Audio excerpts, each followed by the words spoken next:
Hello and welcome to the Empire of the Kop Podcast. Here with me today, we've got Peter Kenny-Jones and Steve Carson returning to the pod once more. I'll be your host, Farrell Keeling. And of course, we've got Rick Elliott making things happen in the wings.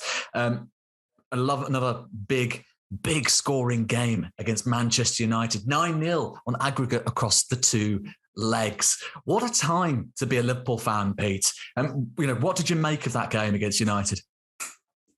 It was like you scarily expected it, which is worrying. You know, I think we were talking about it before, weren't we? And so, we felt confident that you would beat them 3-4-0, which I don't think you'd ever said in my life before.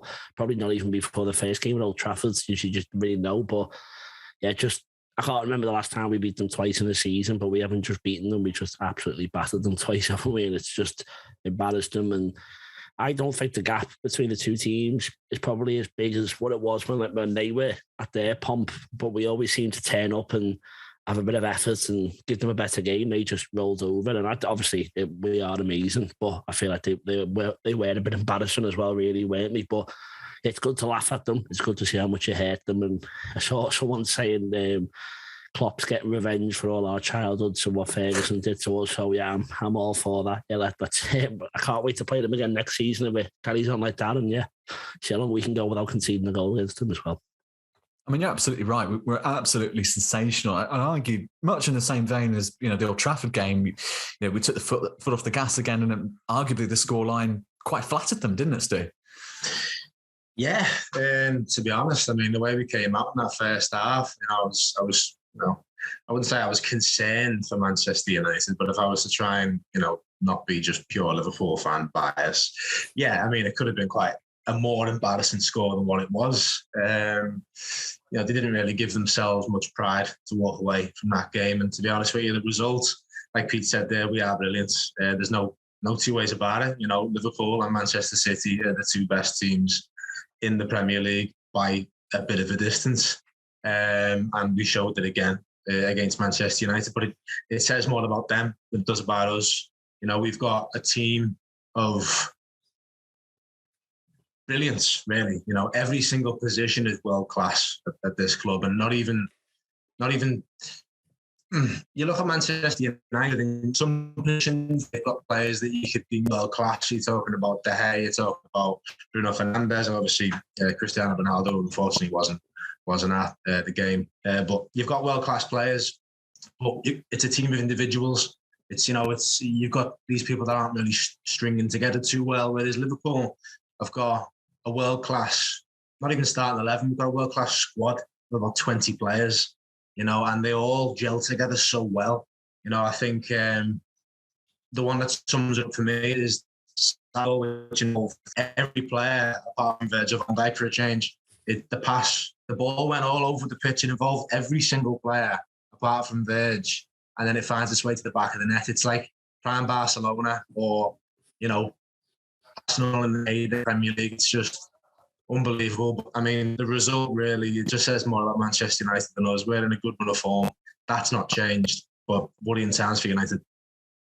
Very well said. I mean, Ralph Rangnick came out after the game and, he was flinging out numbers wildly. It's like, we're going to need 5, 7, 10 new players, a complete total rebuild. I mean, the problem with United isn't skin deep, is it? It extends as far back as to the Glazers. And I mean, what's interesting about that game in particular is, of course, the gulf in performance is astronomical, but the gulf between the two clubs as a whole in the way that they're run, not just the culture on the pitch, but behind the scenes. I mean, it's chalk and cheese. It's night and day. It couldn't be more different. Liverpool is such a well-run club with world-class squad. Right from the beating heart of that team, Thiago Alcantara, who we'll get to shortly. But before we do, I believe Pete has a little player quiz for us all to dig right into. Pete, do you just want to tell us the rules of this little quiz? Yeah, have you got the theme tune ready, or? Has anyone got a theme tune loaded? Don't see what you do. No, it's Pete's quiz. It's Pete's quiz.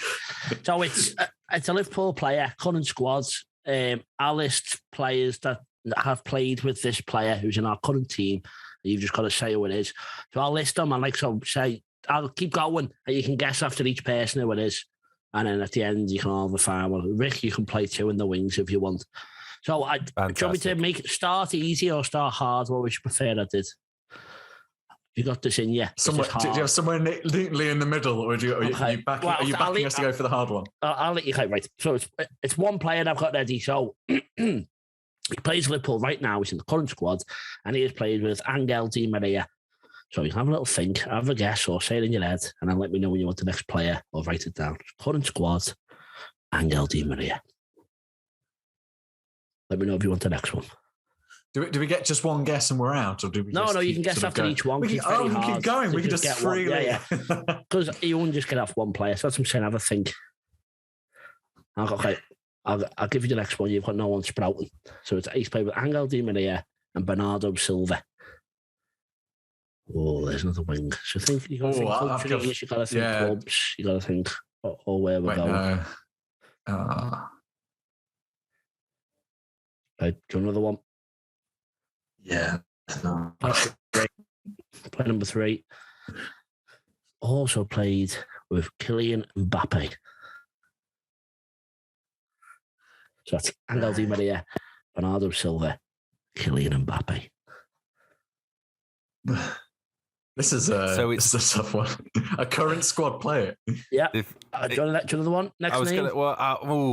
Hang on a minute. Have a guess. If it's Mbappe, then that really narrows it down to like 3 clubs. Well, I mean 2 clubs plus international. And it can't be international because we haven't got any French players. I've got a player. Haven't we? Have we? I've got a player in mind. Oh, wait. Yes. Oh. Nope. Yeah. Yeah. It's got to be Canate. Anyone say it? Anyone going to guess? Or are we going to have another game? Fabinho. Oh, Fabinho. We'll be picking the next one. I'll give you one more name. Cristiano Ronaldo. He's played with Cristiano Ronaldo. Cristiano Ronaldo. Kidding me. Angel Di Maria, Bernardo Silva, Kylian Mbappe, Cristiano Ronaldo. You can say your guesses. You've got one in directions. The people are probably screaming at us right now. That's I know the comment. It's that. Good one. This is suitably tough. Do you want one last player, or do you want to guess? This is embarrassing. I'm going to go for another player. It is quite hard. I wouldn't say it's not like dead easy. Okay, so we'll go. Last player is Ederson. That's all you've got.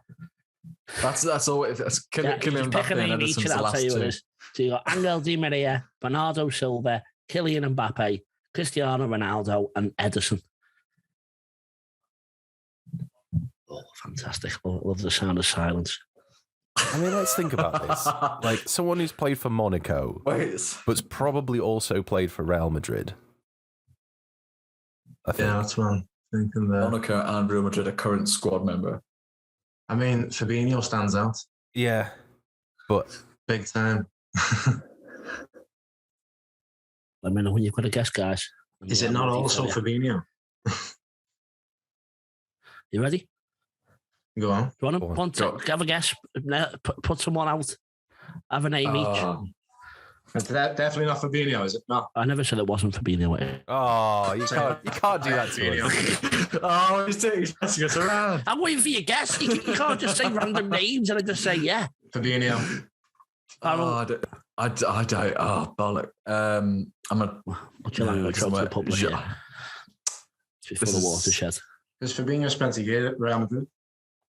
Steve's on for Fabinho. Fabinho. I'll stick with Fabinho. Yeah, I think it has to be Fabinho, hasn't it? I can confirm the answer is Fabinho. Hey, there we go. Angel Di Maria, Real Madrid, Bernardo Silva, Monaco, Kylian Mbappe, Monaco, Cristiano Ronaldo, Real Madrid, Ederson, Brazil. Fantastic.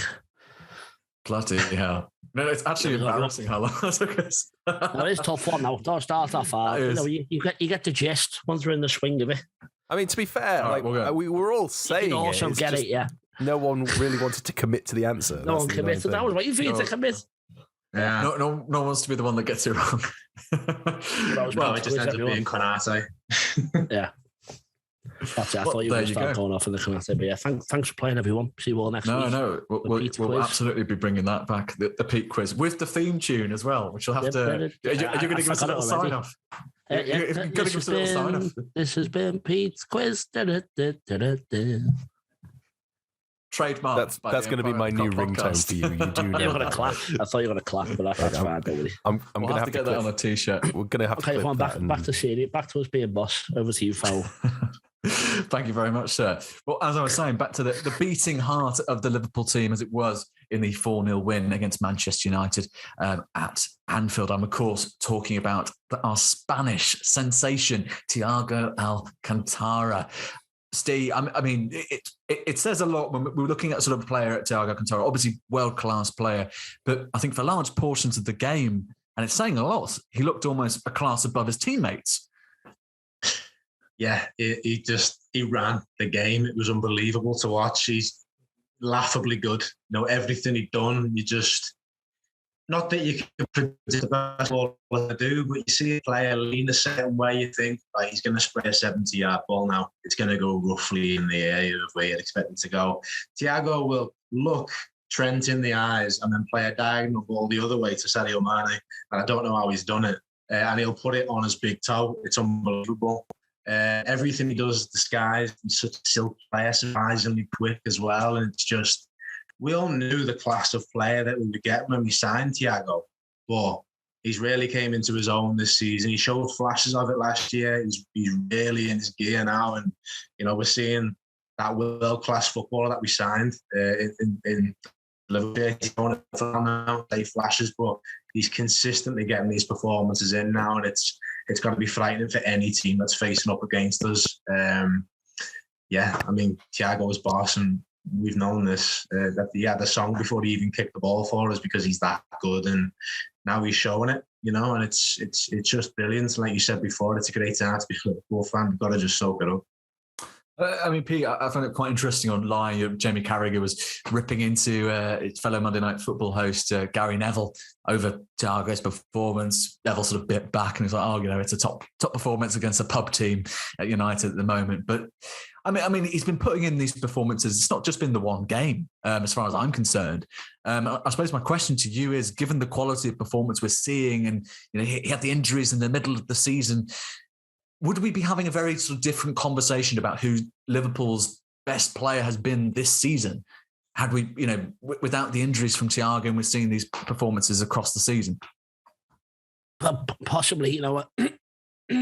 Obviously, City and United, he was unbelievable. I think that United game, you know, sometimes you come out the match and it's who's man the match. It used to be Suarez every week. It's been a bit more spread out. Salah gets quite a lot, but I don't think there was anyone in doubt who thought it was Thiago yesterday. He just controlled the game start to finish, and I think he's the best looking footballer I've ever seen, and I don't mean his face, just everything else he does. Just the face isn't bad either. Well, I know, yeah, sort of not taking anything away. I'd swap his face from mine, but it's just what he does with his legs. That Porto goal, just, you know, all the stuff he does, the little turns, the fakes, the close turns, big sliding tackles yesterday. And I'm not sure if I saw it wrong or whatever. I'm sure he put a slide tackle yesterday and then did like a fist bump up to himself. I'm sure he got himself going. He looked like he just loved it. I think Klopp was saying he was unhappy to come off, and I think what he was doing, I think he's played at the top level for so long. I think he just knows his body, and if I'm wrong, I might be wrong, sorry, I'm sure he played the last 10 or 15 games of last season, and he was massive for us then. So I think he manages his game time well. Maybe a bit of like what Danny Sturridge would do, doesn't play 100 fits, but I guess to the end of the season he'll play through these niggles because he's not really getting picked for Spain.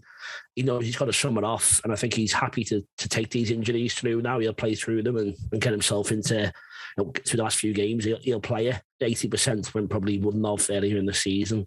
I think I saw him before the match. He had all strapping on his knee, and I've seen him on like his Instagram and stuff. He's got all like tape around it, so I think he has actually got an injury at the moment, but he's putting the team's needs above his own, basically, and I think he knows what's happening at the moment is special, and no one's guaranteed a place in this team, and he's played himself into it, and you definitely can't drop him. And I think Naby Keita was amazing against City, and Fabinho does really well. Henderson did great last night. It's such a competitive midfield, and few weeks ago, we were talking about Harvey Elliott's got to play, and Curtis Jones. Just there's so many people who want to play in there, and James Milner.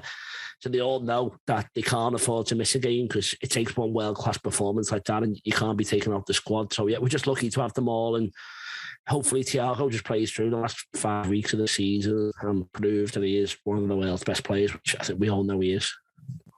It's been a very different picture this season as far as injuries are concerned, especially if you're looking at, the likes of Salah beginning to hit his goal scoring form again, Thiago maintaining his form for the rest of the season. I think you're absolutely right. These are all factors that are going to potentially play a massive hand in our hopes of a historic season. But again, we have to take it game by game, and we have another big fixture against Everton. Poor form aside, it tends to be a combative fixture. But before we get to that, of course, we just want to touch quickly, Steve, on the allocation of Champions League final seats at the Stade de France in Paris. 25,000 is quite a significant stadium, but as it turns out, each finalist will only be handed 20,000 tickets each. Where will the rest of the tickets go? 23,000, quite a significant chunk, is set to be distributed amongst the commercial partners, hospitality, few UEFA's chums, the usual, and then the other 12,000 set to go to fans worldwide. I mean, it's a bit of a bizarre because you look at some of the pressure governing bodies are under, the Qatar World Cup, here at home with the FA after the semi-final debacle in the FA Cup. You think the lessons would be learned? You think they'd sort of take into account, all right, we need to really prioritise fans here. We need to show that we're not the corrupt, greedy, body that people think we are. But this decision, again, shows that evidently lessons haven't been learned. Yeah, it's football's worst kept secret. They're never going to come out and say it, but they like to keep the game for themselves and their friends and all the rich people that sort of contribute towards the top X% of football.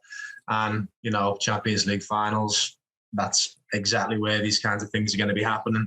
It's a shame that such a small number, relatively speaking, such a small number of actual fans of both the teams that will be there.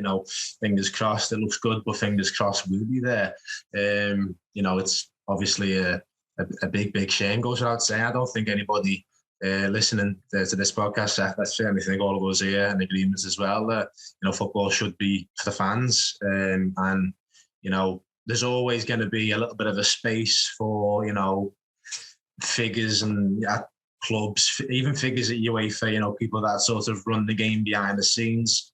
That's all well and good. But obviously when you're given X amount of tickets to partners and stuff, I don't know specific partners that UEFA could be inviting to the Champions League final. But, let's just pick a big company at random, say Microsoft. Just 50 random Microsoft gets to the game, whereas you could have had 25 each, fiercely fierce fans from both sets of teams that could go instead, which is a shame, but it's been a part of the game for such a long time now that I think decision makers are even just getting to the point where, they don't really care. There's not too much of an outcry from it. You don't really see all big protests. You just see a few people complaining on Twitter. And at the end of the day, these decision makers don't care because it's not going to cost them any money. The only way to sort of actually impact these people is to hit them where it hurts them, which obviously is their wallets. But it's impossible to do it because if you were to stage some sort of situation where, you know what, we're actually not going to attend the Champions League final with all the best will in the world. If those 20,000 Liverpool fans that, hopefully were there, if those 20,000 Liverpool fans didn't turn up, there would be 20,000 there. The morals wouldn't really be there quite as much. And they'll go, do you know what? It's an opportunity for me to go. And then you wait for it just like, well, we got our money, so we don't care. Nothing's going to change. And that's just the way it is. It's just, unfortunately, that's it. And, hopefully things change, but I don't see how, we can reverse this at the point now, with the Super League that was talked about, which, if we're being realistic, in a decade or so, within a decade, we'll see it come up again, whether it sticks around permanently or whether it just, structures or, we just see more competitions getting invented or, more World Cups. It's never ending. It's just a way for these decision makers to make more money. And hopefully at the core of it, football fans still get to there to shame that obviously you say there 75,000 people are going to be in this stadium and 40,000 of them are going to be, supporting the team, whereas, almost half of the stadium are there for a day out. Oh, it's less than a third that each finalist, whether it is Liverpool or someone else, less than a third of that fan base of the seats allocated will go to one of the finalists, which is utterly. I mean, I think it strikes every vast majority of football fans as being something utterly bizarre. But we're just going to quickly move on to the. Am I allowed to say Farrell? Sorry. Yeah, of course. Can I say because I much I didn't want to say. I just don't get. I've said before, and it's every year they do this UEFA, and it's not like it's a surprise. The Champions League final comes up every summer, and obviously it was supposed to be in Russia and Istanbul and stuff that happens around the world. But I don't get why they have the headquarters in Switzerland. Why don't they just have like a 200,000 seater that holds the Champions League finals, the best stadium in the world, and they can still give out those 30,000, 40,000 tickets they want to, and give 70,000 to each fan, because you're never going to not sell out the Champions League final, surely, unless it's City who get there, because we know they don't like to sell out their half of an allocation. But I just don't, it just seems ridiculous that this happens every single time. And when there's the Super League, you see Leeds wear those shirts saying, Champions League, earn it, football's for the fans and stuff when we played against us. But no one's protesting at this point because it only affects the people who get to the finals, and we're not there, as Steve said. But hopefully, if we get there, you're the lucky people who go, and no one else feels sorry for you because you're one of the two teams in Europe who's going. But it's just a disgrace there. They just don't care about the fans at all. And this whole Super League thing, UEFA were made to look like the good guys because they look after the fans, and they're just as bad, really. So we do need a new Super League, but not as in what happened, only in name only, and just go and take over, and someone just gets the grip with, football. It should be 5,000 of the tickets are to their mates and the rest goes to the fans, because what else? No one's watching it for a bottle of Heineken, or they're watching it to see Mo Salah score a hat-trick in the final, hopefully. But yeah, sorry, I just hate them. So No, not at all. Not at all. I mean, you've hit the nail. You both hit the nail on the head there. Sort of fundamentally, there's been no sort of consideration once again for the fans. I'm just going to turn over to Rick, because I believe he put his hand up. Yeah, I was just going to say that, I kind of agree that there needs to be some sort of change. I don't think the Super League, the Super League has sort of burnt itself in the fact that their first attempt was so cloak and dagger that there's now no going back to that. And that's a shame, because if there had been a dialogue with the fans from the get-go, the problem is if there had been a dialogue with the fans from the get-go, then UEFA would have tried to stamp it out and would have probably have banned all teams from playing in the Champions League or Europa or whatever for that season, or a couple of seasons or whatever, as some sort of punishment for trying to step away. I mean, they almost did that. And it was only because we all went whoa and stepped back that there was no real punishment. It was just sort of like a slap on the wrist, and I think don't quote me on this, but I think there was a fine to all the teams involved, but it was a minuscule compared to what they earn. But I mean, the thing is, if there had been some sort of dialogue or openness rather than just surprise, this is a thing we're doing, we're all joining, then you end up in a situation where that's it. The bridge has been burnt. There's no trust there. Even if it's a superior product to what UEFA are offering, which I think if they'd approached it with relegation involved, and it hadn't just been a closed shop. I mean, we in our group chat, I sort of floated around an idea of a British Super League. Hypothetically, we don't need to go into it too much, but it was just basically if you could say that concept of it's a closed shop, which teams would you keep in? Which teams would you bring out, throw out, keep in, and that's it. They're in there for good. It's almost like the MLS, where there's no sort of promotion or relegation. But to bring it back to my point, it's sort of there was elements of a good idea in there, and it's just UEFA needs to change, because it can't just be this there has to be a fan element in there. And I don't think any party who's come up with any kind of solution has really had the fans at heart. And if there had been, then, I think everyone would be jumping at it to get involved. Because although the prize money is mostly in the sponsorships, it's, I think if the fans were involved, then I think clubs would have to have no choice but to go in that direction. Yep. Fair enough. No, I think, just to touch back on what sort of Pete said as well, and which you certainly alluded to there as well, Rick, when you look at sort of how UEFA have presented themselves, ultimately, the European Super League, especially with the changes that have been proposed, reportedly, they don't really like the vibes anymore. I don't think that's fair to say. I think that's fair to say in terms of the two options as they are presented, without another alternative. But I feel like we could all go on about this for hours. So I'm going to swiftly move us on to Everton. Oh no, don't apologise. As things stands, of course, I think Everton are currently losing to Leicester City at Goodison Park. The Man City scoreline, if anyone's watching, is still 0-0 at half-time against Brighton and Hove Albion. The club, of course, now a former Liverpool star, Adam Lallana. We'll see how that one goes. But for now, we're going to focus on Everton. Steve, the thing that sort of troubles me but excites me about this game is I sort of see it in a similar light to the Manchester United one. There's a lot of history there. It tends to be a combative fixture. There's a lot of things that can go wrong, but this is one of the worst Everton sides we've seen in years. This is the best Liverpool side we've seen in decades. How are you going into this one? Are you almost sort of expecting Liverpool to come away with another massive victory, or is there an element of sort of caution underriding it? Honestly, the feelings that I had before we battered United are now the feelings I've got, which was cautious optimism. I was thinking, I didn't think we were going to blow United away. Big occasion. You can never really predict how a team's going to turn up.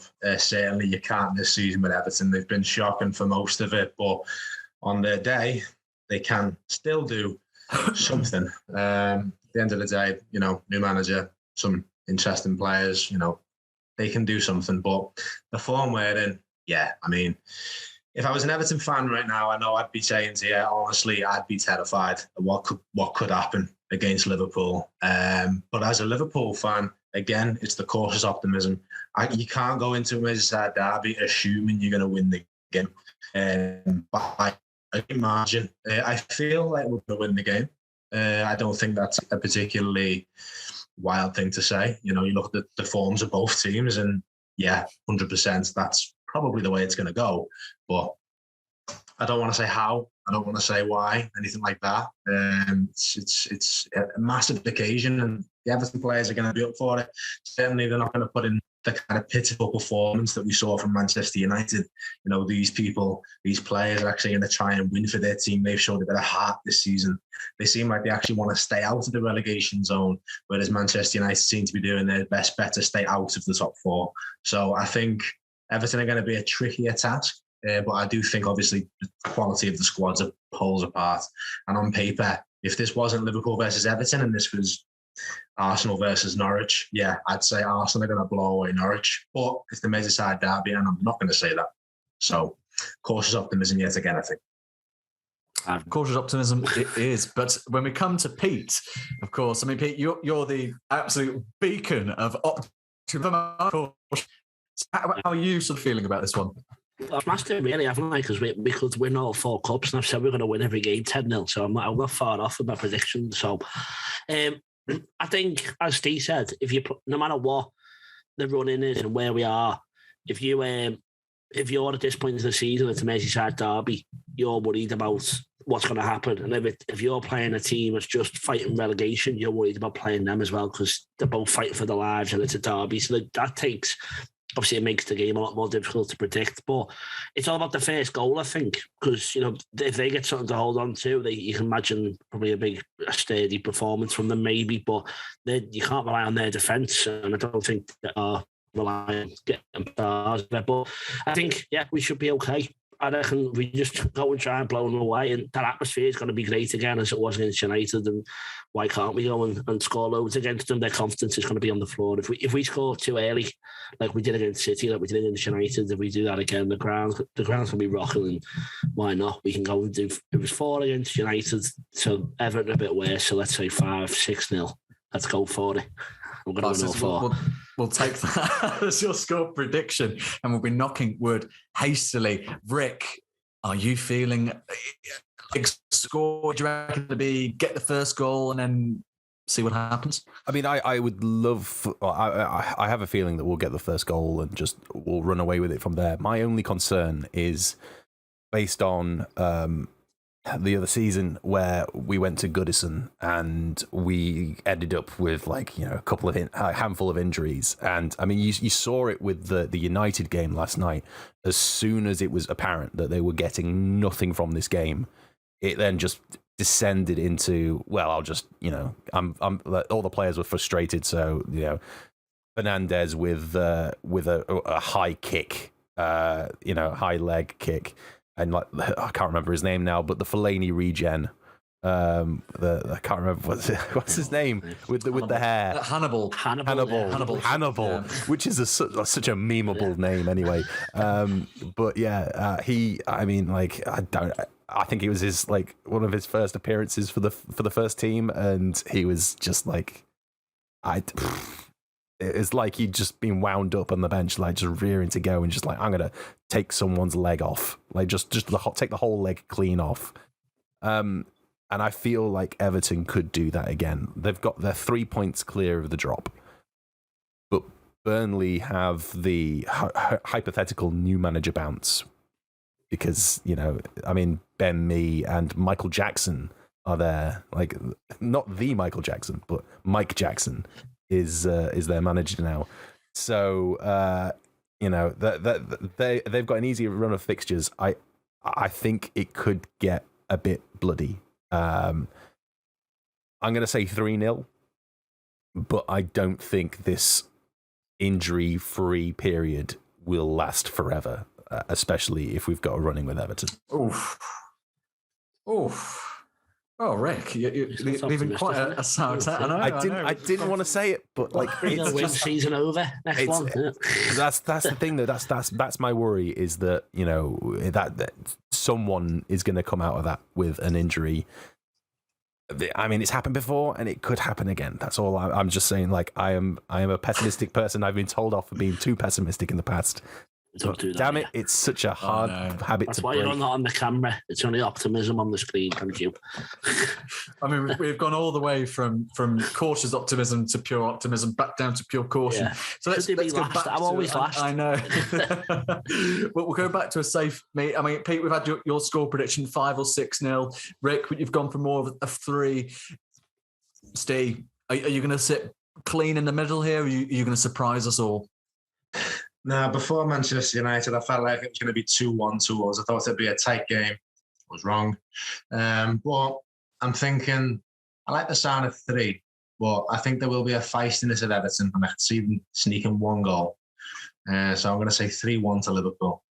Oof. I mean, that was what I was going to go for as well. But I'll tell you what, in the spirit of each of us producing individual score lines, I'm going to go for optimism with a pinch of caution, and it's going to be a 4-1 victory to Liverpool. Hopefully another repeat of the thunderous performance against Manchester United, against our city rivals. We'll be keeping an eye on it, and hopefully the title race swings in our favour. But for now, it has been Peter Kenny-Jones, Steve Carson, Rick Elliott in the wings and speaking today.